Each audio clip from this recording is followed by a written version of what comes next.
Good morning friends, आप सभी का श्री कृष्णा क्लासेस कादीपुर के यूट्यूब चैनल पर हार्दिक स्वागत है। आज हम आप सबके बीच में 13 जनवरी 2025 के करंट की प्रश्नों की श्रृंखला को डिस्कस करेंगे। सबसे पहले हम कल के प्रश्नों का क्विक रिवीजन करेंगे, उसके बाद आज की प्रश्नों की श्रृंखला को डिस्कस करेंगे।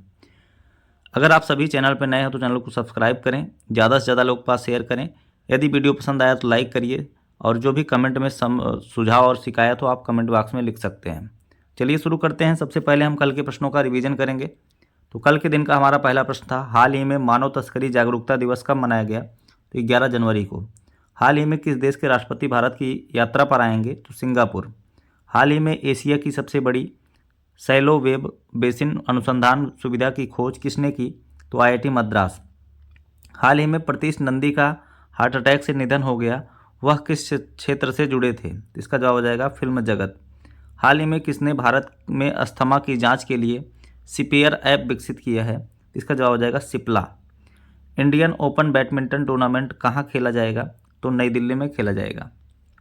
अगला प्रश्न है, हाल ही में माइक्रोसॉफ्ट ने भारत में एआई और क्लाउड इंफ्रास्ट्रक्चर पर अगले 2 वर्षों के लिए कितना निवेश करने की घोषणा की है?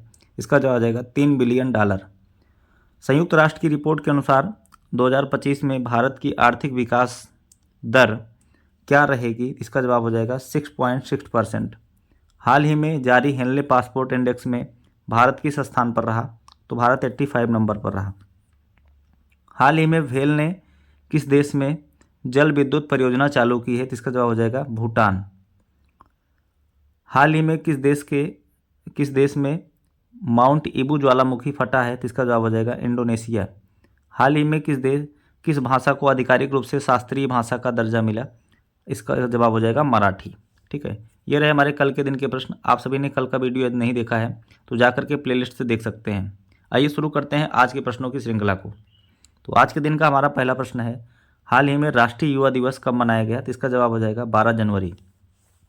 तो प्रत्येक साल 12 जनवरी को मनाया जाता है राष्ट्रीय युवा दिवस। भारत में स्वामी विवेकानंद की जयंती के उपलक्ष्य में हर वर्ष 12 जनवरी को राष्ट्रीय युवा दिवस मनाया जाता है। इस दिन को मनाने की शुरुआत 1984 से हुई थी। स्वामी विवेकानंद का जन्म 12 जनवरी 1863 को हुआ था। स्वामी विवेकानंद एक महान संत और दार्शनिक थे। उनके गुरु का नाम था रामकृष्ण और उन्होंने अपने गुरु के नाम पर एक संस्था बनाई थी जिसका नाम है रामकृष्ण मिशन। तो रामकृष्ण मिशन की स्थापना जो है स्वामी विवेकानंद के द्वारा किया गया था। इनका एक कथन बहुत ज़्यादा जो है युवाओं के लिए प्रेरणा स्रोत है, उठो जागो और तब तक नहीं रुको जब तक लक्ष्य की प्राप्ति ना हो जाए। ठीक है, यहाँ पर जयंती या दिवस जो है दिवस इसीलिए मनाया जाता है ताकि जिस भी महापुरुष की जयंती मनाई जा रही है उसके विचारों और आदर्शों को आप ध्यान में रख करके अपने जीवन में उतारिए। ठीक है, तो इसलिए हमको भी स्वामी विवेकानंद से कुछ उतारना चाहिए। इनका ये कथन हमेशा दिमाग में रहना चाहिए, उठो जागो तब तक नहीं रुको जब तक लक्ष्य की प्राप्ति ना हो जाए। आइए देखते हैं जनवरी माह के जो भी इम्पोर्टेंट दिवस आए हुए हैं। 1 जनवरी 2025 को DRDO का 67वां नंबर का स्थापना दिवस मनाया गया। 1 जनवरी को वैश्विक परिवार दिवस मनाया गया। 2 जनवरी विश्व अंतर्मुखी दिवस। 3 जनवरी सावित्रीबाई फुले की जयंती। 4 जनवरी विश्व ब्रेल दिवस। 5 जनवरी राष्ट्रीय पक्षी दिवस। 6 जनवरी विश्व युद्ध अनाथ दिवस। 8 जनवरी पृथ्वी परिभ्रमण दिवस। 9 जनवरी प्रवासी भारतीय दिवस। 10 जनवरी विश्व हिंदी दिवस। 11 जनवरी राष्ट्रीय मानव तस्करी जागरूकता दिवस के रूप में मनाया गया। अगला प्रश्न देखते हैं, हाल ही में विदेश मंत्री एस जयशंकर किस देश की आधिकारिक यात्रा पर गए हैं? इसका जवाब हो जाएगा स्पेन। तो अभी एस जयशंकर जो कि हमारे देश के विदेश मंत्री हैं 13-14 जनवरी को स्पेन की यात्रा पर हैं। विदेश मंत्री के रूप में यह उनकी पहली यात्रा है। विदेश मंत्री मैनुअल अल्बरेस के साथ उनकी बैठक होगी। तो यहाँ पर स्पेन के विदेश मंत्री हैं मैनुअल अल्बरेस, इनके साथ जो है बैठक होगी एस जयशंकर की। देखते हैं स्पेन की राजधानी है मैड्रिड, यहाँ की मुद्रा है यूरो, प्रधानमंत्री हैं पेड्रो साचेंज, यह एक यूरोपियन कंट्री है। ठीक है, आइए देखते हैं अगला प्रश्न। अगला प्रश्न है, हाल ही में भारतीय नौसेना में प्रोजेक्ट 75 के तहत 6ठी स्कॉर्पियन पनडुब्बी शामिल की गई। इसका नाम क्या है? इसका नाम है INS वागसीर। ठीक है, तो INS वागसीर को अभी कमीशन कर लिया गया है इंडियन नेवी में। तो अभी ये स्कॉर्पियन श्रेणी की 6वीं पनडुब्बी बन गई है। तो हाल ही में मुंबई के मझगांव डाक शिपयार्ड लिमिटेड में प्रोजेक्ट 75 की 6वीं स्कॉर्पियन पनडुब्बी INS वागसीर को भारतीय नौसेना में शामिल किया गया। प्रोजेक्ट 75 के तहत 6 पनडुब्बियों का अनुबंध अक्टूबर 2005 में मझगांव डाक द्वारा किया गया था। इसके तहत INS कलवरी, INS करंज, INS खंडेरी, INS वेला, INS वागीर और INS वागसीर जो अभी शामिल कर दी गई है। तो आपको यहाँ पर याद रखना है 3K और 3V, ठीक है। कैसे? करंज हो जाएगा, कलवरी हो जाएगा, खंडेरी हो जाएगा, K से हो जाएगा K, और V से हो जाएगा वेला, वागसीर और वागीर। तो ये 6 पनडुब्बियाँ प्रोजेक्ट 75 के तहत बननी थी और 6 को बना दिया गया है। बात करते हैं भारतीय नौसेना की। इसकी स्थापना 1934 में नई दिल्ली में इसका हेडक्वार्टर है। वर्तमान में इसके प्रमुख हैं दिनेश कुमार त्रिपाठी। अगला प्रश्न देखते हैं। आइए देखते हैं कुछ और भी जो नई श्रेणी की जहाज़ें शामिल की गई हैं उनको भी आप रिवीजन कर लीजिए। तो INS विक्रांत भारत का पहला स्वदेशी विमानवाहक पोत था, इसको भी शामिल किया गया। INS अर्नाला यह देश की पहली एंटी सबमरीन कार्बेट है, इसको भी कमीशन कर लिया गया है। INS अग्र और अक्षय साल 2024 में भारतीय नौसेना में 2 स्वदेशी पनडुब्बी रोधी युद्धपोत शामिल किए गए थे। INS अरिहंत ये भारत की पहली परमाणु पनडुब्बी है। INS अरिघात भारत की दूसरी परमाणु पनडुब्बी है। INS शिवालिक रिम्पैक 2025 में नौसेना गन फायर सहायता प्रतियोगिता रेडियो ट्रॉफी जीती थी 2024 में। INS तरड़ी गोवा में दूसरा नाविक सागर परिक्रमा अभियान शुरू किया गया, ठीक है। केवल 2 चालक दल इसमें लेफ्टिनेंट कमांडर रूपा और लेफ्टिनेंट कमांडर दिलना के रूप में इनको शामिल किया गया था।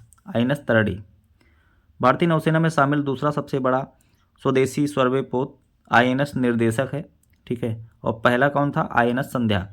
भारतीय नौसेना ने विशाखापट्टनम में कलवरी पनडुब्बी पलायन प्रशिक्षण सुविधा शुरू की, इसका नाम है विनेत्र, ठीक है। इसको आपको ध्यान में रखना है, इतनी सारी चीज़ें। अगला प्रश्न देखते हैं। हाल ही में जोसेफ ऑन किस देश के राष्ट्रपति के रूप में चुने गए? तो इसका जवाब हो जाएगा लेबनान। तो जोसेफ ऑन जो है ये लेबनान के राष्ट्रपति के रूप में चुने गए हैं। इससे पहले ये यहाँ पर इनको सेना का प्रमुख बनाया गया था और अभी वर्तमान में इनको राष्ट्रपति चुन लिया गया है। तो अभी 2 साल के अंतराल के बाद सेना कमांडर जोसेफ ऑन को लेबनान का राष्ट्रपति चुना गया है। उन्होंने लेबनान की सीमाओं को नियंत्रित करने का वादा किया था। मार्च 2017 में जोसेफ ऑन सेना प्रमुख के रूप में नियुक्त किए गए थे। उस समय इजराइल हिजबुल्ला संघर्ष शुरू हुआ था और उसके दौरान इनका कार्यकाल 2 बार बढ़ाया गया था। अभी इनको बना दिया गया है राष्ट्रपति जोसेफ ऑन, इनको आपको ध्यान में रखना है। बात करते हैं लेबनान की। तो लेबनान यहाँ पर भूमध्य सागर के पास स्थित एक देश है। इसकी राजधानी होती है बेरूत और यह इजराइल से सटा हुआ है। तो यहाँ पर अक्सर इजराइल जो है हमले करता रहता है। गाजा पट्टी यहाँ पर यहीं पर है जो है। लेबनान में हिजबुल्ला संघर्ष जो हुआ था, हिजबुल्ला का मेन जो उसका ठिकाना था यहीं लेबनान में ही था। तो यहाँ पर ये आप देख सकते हैं, ये पूरा मेडिटेरेनियन सी है, भूमध्य सागर है, इसी के पास स्थित है लेबनान। आगे अगला प्रश्न देखते हैं। अगला प्रश्न है, हिमाचल प्रदेश लोक प्रशासन संस्थान का नाम बदलकर किसके नाम पर रखने की मंजूरी दी गई? इसका जवाब हो जाएगा मनमोहन सिंह। तो हमारे देश के पूर्व प्रधानमंत्री मनमोहन सिंह, जिनका भी हाल ही में निधन हुआ है, इनके नाम पर जो है लोक प्रशासन संस्थान का नाम बदल करके रखा जाएगा हिमाचल प्रदेश में। तो हिमाचल प्रदेश की कांग्रेस सरकार ने 9 जनवरी 2025 को पहाड़ी राज्य के विकास में उनके महत्वपूर्ण योगदान को स्वीकार करते हुए डॉक्टर मनमोहन सिंह के नाम पर एक संस्थान का नाम बदलने की मंजूरी दी है। हिमाचल प्रदेश की बात करें तो इसका राजधानी हो जाएगा शिमला, जो कि ग्रीष्मकालीन राजधानी है। शीतकालीन राजधानी है धर्मशाला। मुख्यमंत्री हैं सुखविंदर सिंह सुक्खू, राज्यपाल हैं शिव प्रताप शुक्ला। हिमाचल प्रदेश सरकार ने मुख्यमंत्री सुख शिक्षा योजना शुरू की। महिलाओं के लिए विशेष स्वास्थ्य कार्ड योजना शुरू की।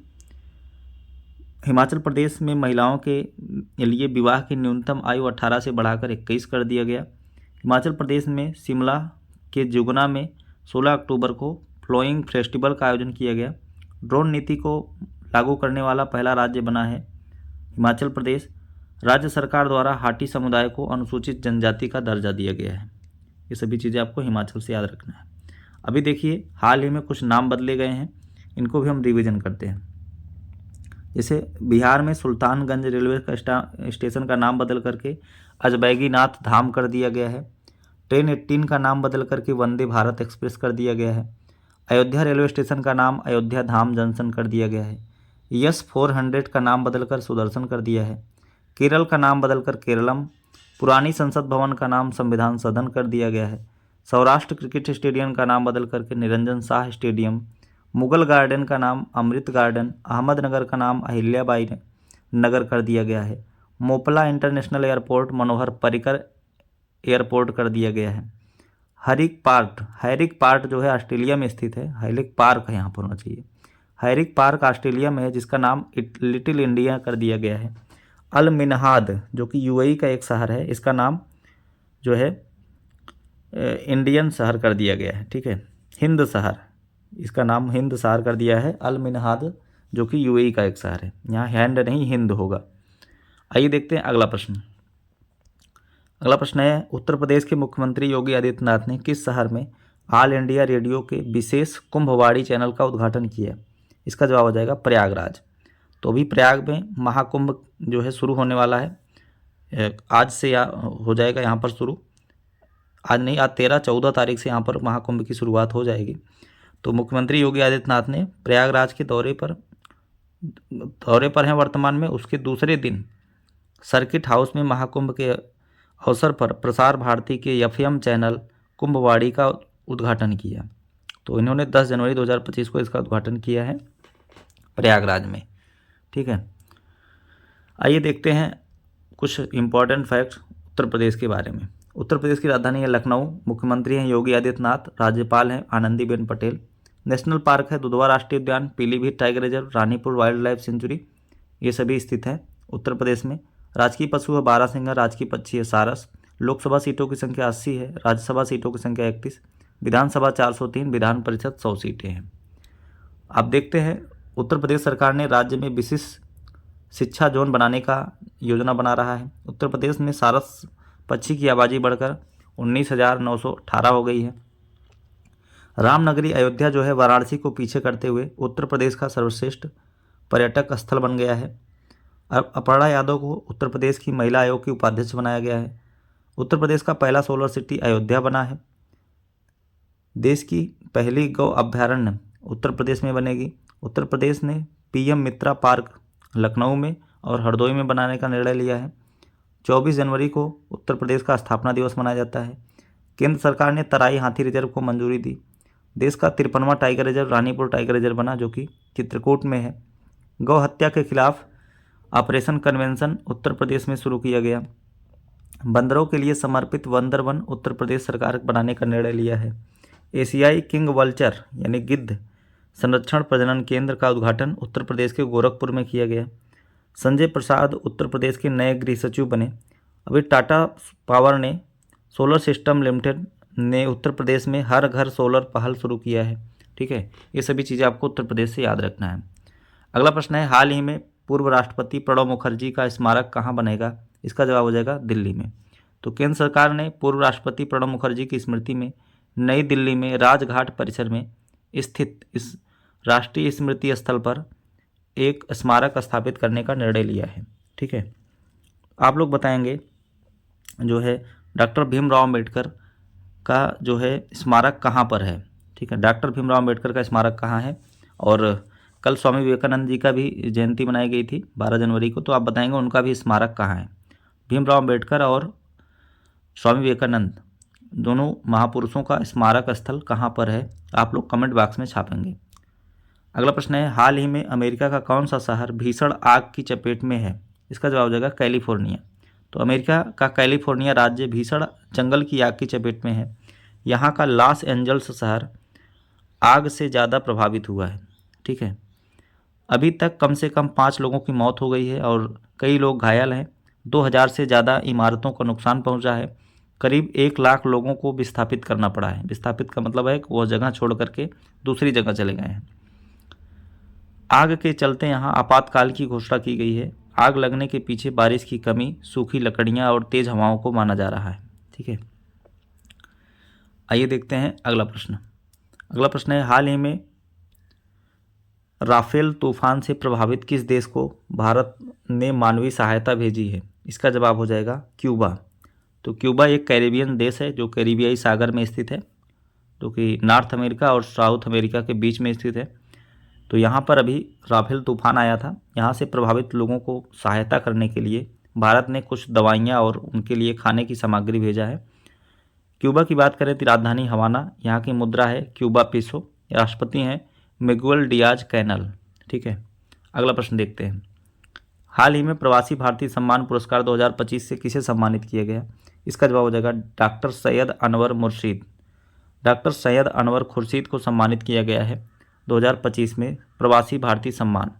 ये किसके द्वारा सम्मानित किया गया? तो ये हमारे देश की राष्ट्रपति द्रौपदी मुर्मू के द्वारा। इस बार इसका आयोजन किया गया था उड़ीसा की राजधानी भुवनेश्वर में। अगला प्रश्न देखते हैं। अमेरिकी इतिहास में सजा पाने वाले पहले राष्ट्रपति कौन बने? इसका जवाब हो जाएगा डोनाल्ड ट्रंप। तो अमेरिका के राष्ट्रपति डोनाल्ड ट्रंप अमेरिकी इतिहास में सजा पाने वाले पहले राष्ट्रपति बन गए हैं। ट्रंप को न्यूयॉर्क की हैनमट्टन कोर्ट ने 10 जनवरी को पॉर्न स्टार को पैसा देकर चुप कराने के मामले में 34 आरोपों में सजा सुनाई। फिलहाल कोर्ट ने ट्रंप को जेल न भेजकर बिना किसी शर्त बरी करने का निर्णय लिया है। ट्रंप को मिली यह सज़ा सिर्फ सांकेतिक है, मतलब उन्हें ना तो जेल जाना होगा ना तो कोई जुर्माना भरना पड़ेगा। हालांकि वे एक अपराधी साबित हो चुके हैं, सख्त के तौर पर अमेरिकी राष्ट्रपति का शपथ लेंगे। ठीक है, तो यहाँ पर इनको अपराधी घोषित कर दिया गया है बस, और इनको ना तो कोई पैसा देना पड़ेगा जुर्माना के तौर पर, ना तो जेल जाना पड़ेगा। ठीक है, एक सांकेतिक सज़ा दी गई है अमेरिकी राष्ट्रपति डोनाल्ड ट्रंप को। आइए देखते हैं। बस आज के प्रश्नों की श्रृंखला यहीं पर समाप्त होती है। आपको वीडियो कैसा लगा कमेंट बॉक्स में ज़रूर बताएंगे। चैनल पर नया है तो चैनल सब्सक्राइब करें, ज़्यादा से ज़्यादा लोगों के पास शेयर करें। मिलते हैं नेक्स्ट वीडियो में। Thanks for